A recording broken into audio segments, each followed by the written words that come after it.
তানভীর মৌসুম, গত দুদিনই তো আমরা দেখেছি চিড়িয়াখানায় প্রচুর মানুষের সমাগম, ছোট বড় সবাই খুব আনন্দ উদযাপন করছেন। আজকের চিত্রটা কেমন দেখছেন?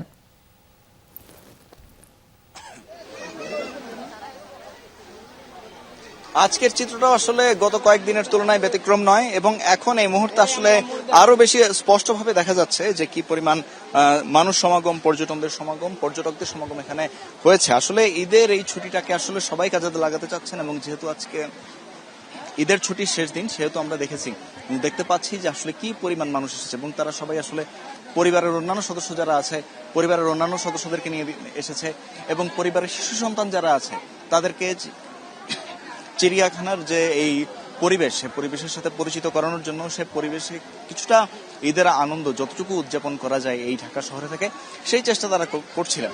এবং আমরা অনেককেই দেখেছি যারা এই প্রথমবারের মতো ঈদ করতে ঢাকা শহরে এসেছেন, তারাও কিন্তু আজকে চিড়িয়াখানায় এসে এই যে চিড়িয়াখানায় ঘোরার সুযোগ এবং এখানকার যে সবুজ প্রকৃতি এবং পশু পাখির সান্নিধ্য সেটি কিন্তু তারা হাতছাড়া করতে চাননি।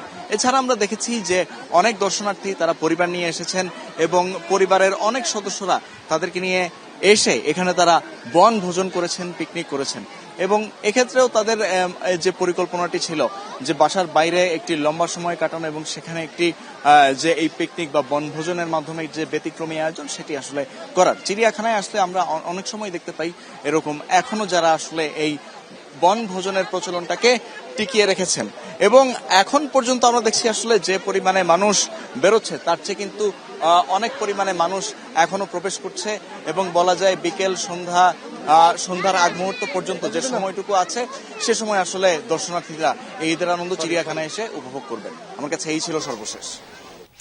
তানভীর মৌসুম, আপনাকে ধন্যবাদ আমাদের সাথে যোগ দেওয়ার জন্য।